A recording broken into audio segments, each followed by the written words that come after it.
I'm Captain Mike.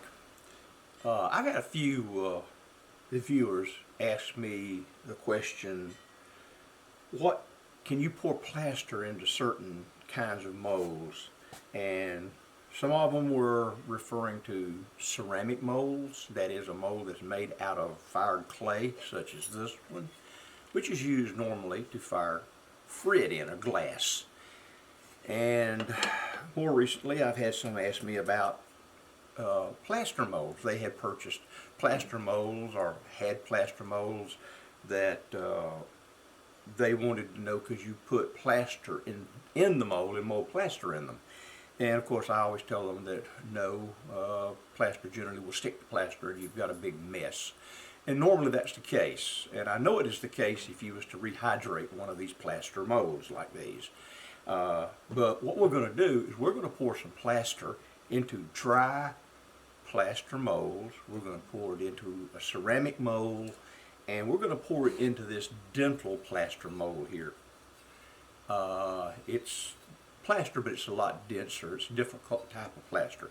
So we're going to sacrifice these molds, because my guess is it's going to ruin them. But we're going to find out. So what I'm going to do is I've got some water here that I'm going to mix some plaster in, and I'm going to add a little coloring to it. You could use food coloring. I want to do that because plaster is normally white, and we want to color the plaster so that it will be a different color and will show up different. So I add a little fuchsia right there, and we add it to the water first and whisk it, because you're not going to whisk your plaster when you mix it, as you well know. Well, so you've got this nice pretty color, okay? So what we're going to do next is we're going to add some plaster. And let me get my bucket over here.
Alright, we've got the plaster mixed up pretty good, and I don't think the coloring is going to affect the reaction, the chemical reaction that takes place in the plaster. And I'm sure I've got more than enough, but it made it a nice pink color. So what I'm going to do is I'm going to pour it in all of these molds. Some of these molds have been used, some of them haven't been used. This one is probably one of the first molds that I ever made, and I wasn't bright enough to know how to make a simple cut mold, so I made a two-piece mold. So it's okay if I mess this one up, because I don't want to mess up a more complex mold, and I want to show you how a two-piece mold works, trying to get it apart, okay? Because that's the big thing. If you can get this one apart, you can get a regular two-piece mold apart. So what we're going to do is we're going to pour all this plaster. We're not going to worry about bubbles because it's not important. And then first we'll pour it into this little owl here that is made out of dental plaster. It's not important that we don't fill it up real nice. We'll try not to slop it all over the place. It does have some bubbles. And we'll fill this ceramic butterfly up and see how it goes. Then we've got this little thing here that I use to make stands to go in my kiln. Didn't work out as good as I wanted it to, but it would work. We're going to pour this little bitty bee right here, okay? It's a little bumblebee, little bitty thing. It'll be the hardest one to pour, okay? And we're going to pour this bowl, and we're going to pour this two-piece. one thing that I've noticed here, and I'm going to try it on this one. We're just going to see what happens if I see it. It doesn't just like the clay. See how it's formed a ridge around the edges? This plaster's really soaking it up. So what I'm going to do on this one is I'm going to pour it out, just like I would slip. Well, we're going to push the envelope something terrible here. So we're going to see if that will come out as one piece made out of plaster. I don't know. Not good for anything. It won't hold water. You can't fire it. I want to see. This plaster absorbs the plaster out of the water out of the plaster real quick. I don't know whether you can see that or not. You can see how the kind of light darker color around it and how it's kind of dimpled in the middle. It's doing. I know you can't see it there real good. Well, maybe you can. I can raise it up a little bit here. So we're going to let it go ahead and harden all the way. And before this stuff gets set up, I'm going to pour it into my, don't tell me what this is. It's some Mother Mary's. I'm not a Catholic, so I don't know what you'd call that. But what do you call that thing? I've been using it here a lot lately. It's nice. I like it. A little statuette of Mary. I think it's Mary. I always assumed it was. Okay, we just about didn't have enough to fill that up. All right, but we did. We got a little bit of mess here in the bottom, so I'm going to go outside and throw it away. Remember, do not put your plaster down your sink. It's going to clog it up. Will clog it up. This stuff, when it chemically hardens, it won't wash out. So take it outside, throw it out, wash it out with a water hose like I do.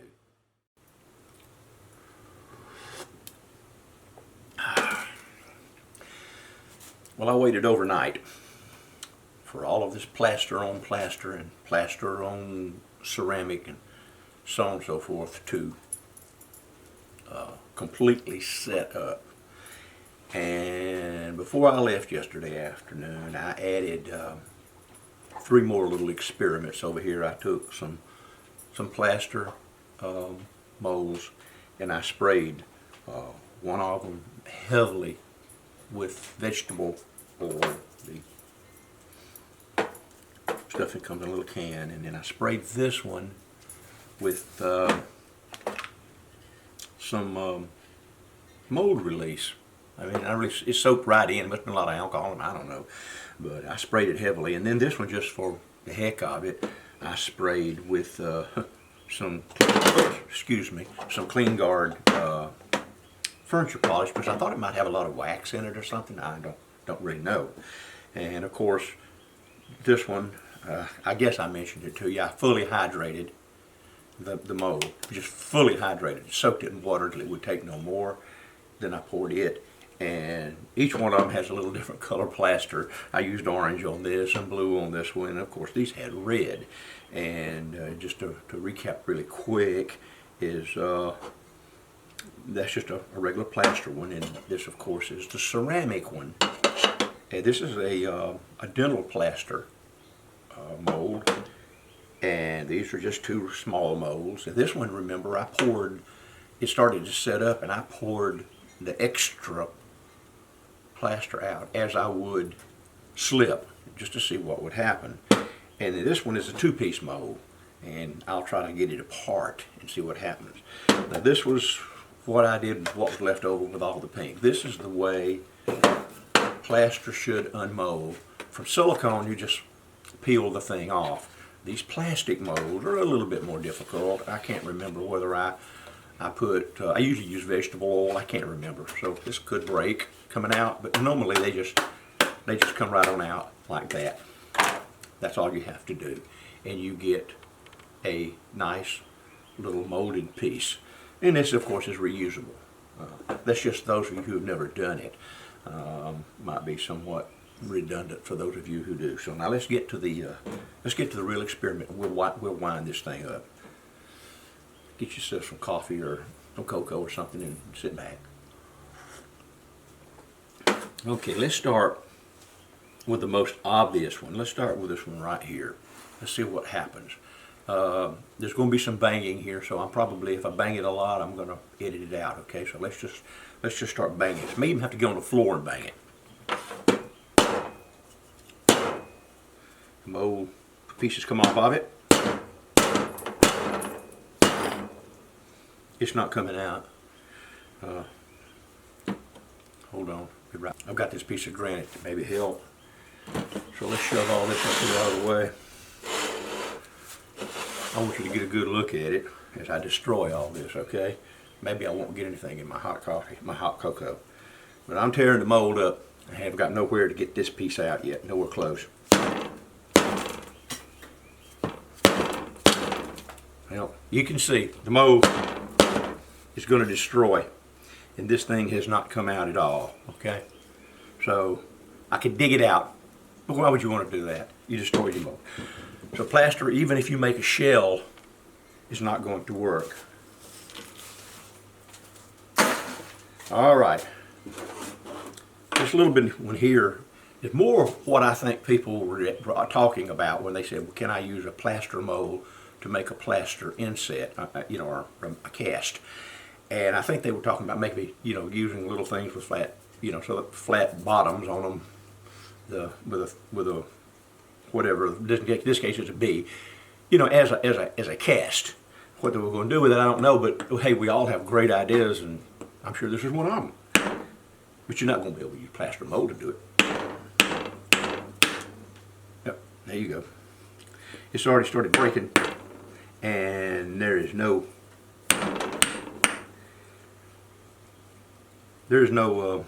way that's going to work. I'll come back in a little bit after I've tried all these, and I'll try to get one of these out with tapping it with a hammer.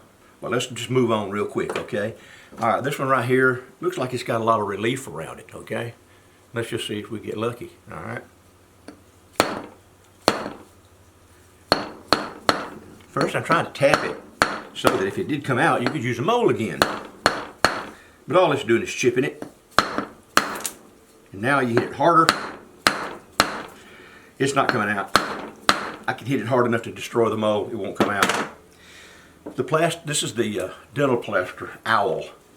And this dental plaster is a little bit denser than, and a little less absorbent really, than regular plaster.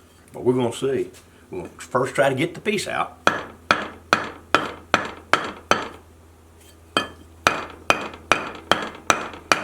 You can hear it makes a different ring. It's not going to come out. Let's see how hard we got to hit it. Well, it's an odd thing. On that one, it's stuck. Some of the pieces that it destroyed, it did have a mole. And there might be something you could do with the dental plaster to make that release. I don't know. It might be some kind of a mold release would help on that one. I don't know. I didn't do that experiment with that.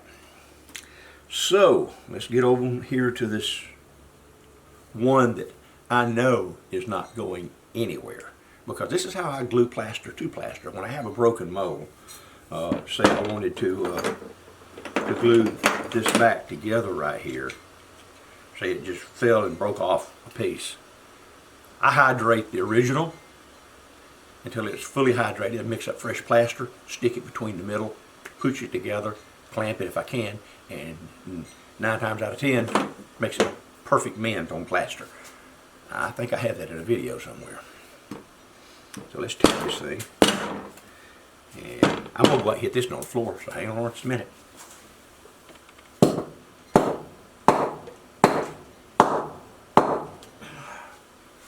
You can forget that one. That one's done. That one's glued. That one's a whole solid piece. So all that leaves, other than these right here, is this 2-piece mold. Now this is what I'm afraid people will do. They'll have a nice 2-piece mold. Let's say a little duck or a chicken or something that you put it together like a clamshell, and it's got a little hole. You pour your slip in it, let it sit for a few minutes, then you pour it out, and you've got the shell of whatever you want inside. That's what it's designed for. And I'm afraid, and they're kind of expensive, especially if you have to have them shipped. And that's what I'm afraid people will do, and that's really what this video is about. Don't do that. Don't pour plaster in it. Pour slip, liquid clay. Don't pour resin, don't pour plaster, nothing like that. They're designed for clay. So this one should come apart right here. So let's just see what happens here. I'm making a mess, but that's okay.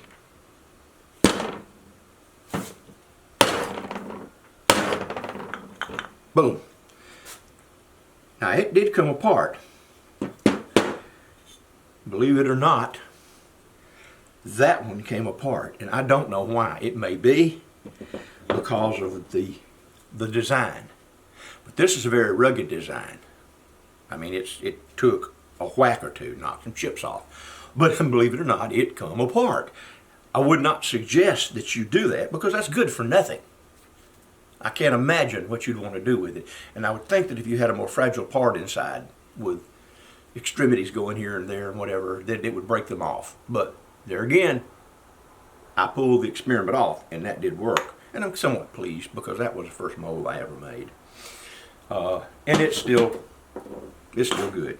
So that leaves us on the regular experiment to the ceramic ones. And this is where, again, people have a ceramic mold of something they really like. In this case, let's say I made this butterfly. I have all kinds, but I made this butterfly. And they say, I want to make a plaster mold of this butterfly. And I can see why. I make them, and the grandchildren love to paint them.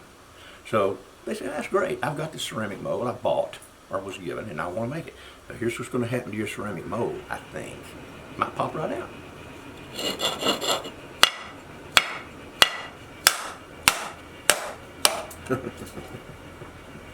Nope, don't think so. It broke, and that's what you would expect on a ceramic mold. Okay, it did not even start to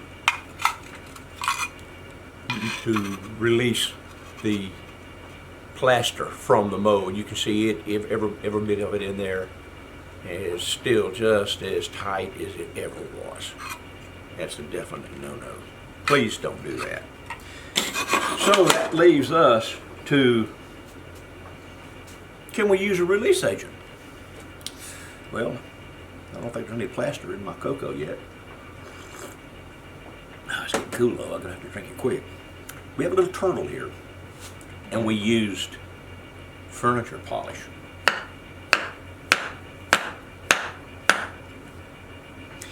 Well, yes and no. Here's what I was talking about on the two-piece mold with extremities. The little turtle did pop out. Here's a couple of things that happened. Number one, his head broke off. And a whole lot of plaster stuck to the top, which would make the piece useless. I say you could experiment with this if you make your own mold and you want to try some of that. Furniture polish might work, but I won't use it, but you might. Okay, this is a commercial mold product. I don't know what it's designed for. Let's see what it says. Silicone-free pattern release for tools and models used to form rubber molds in molded rubber. Okay, we'll see. This is I think a moon, a mold I made of a moon. And wow, hey, I didn't even have to bump it.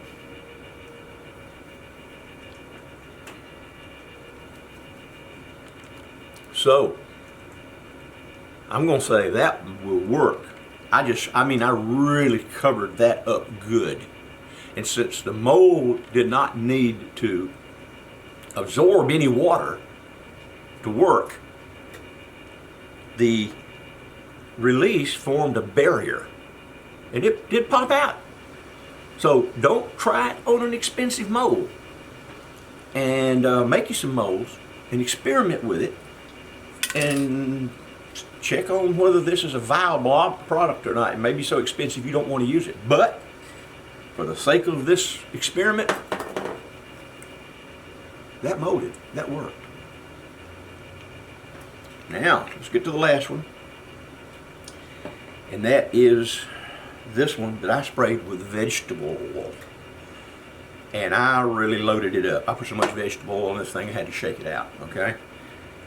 And it's not popping out on its own like this one did. This one just fell right out when I turned it over. Ladies and gentlemen, vegetable oil is not going to work.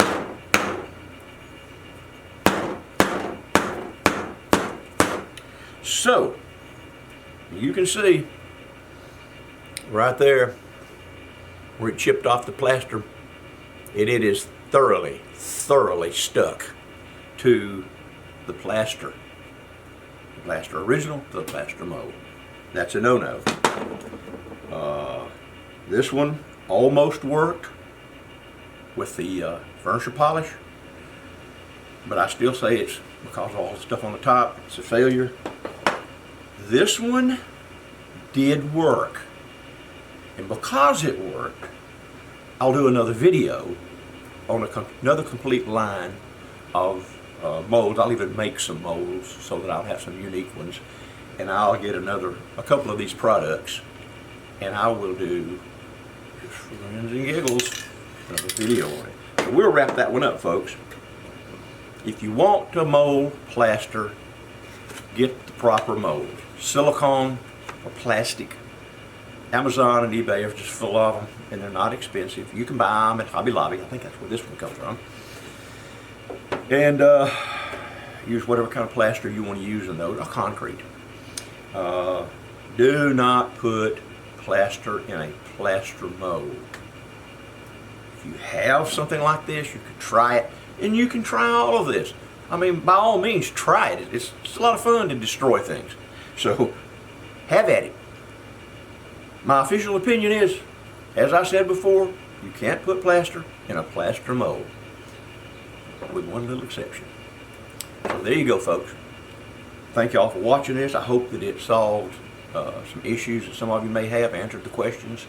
If not, ask me the questions again down in the comments, and I will be more than glad to answer them if I can, or run some experiments to see if whatever you're asking is possible.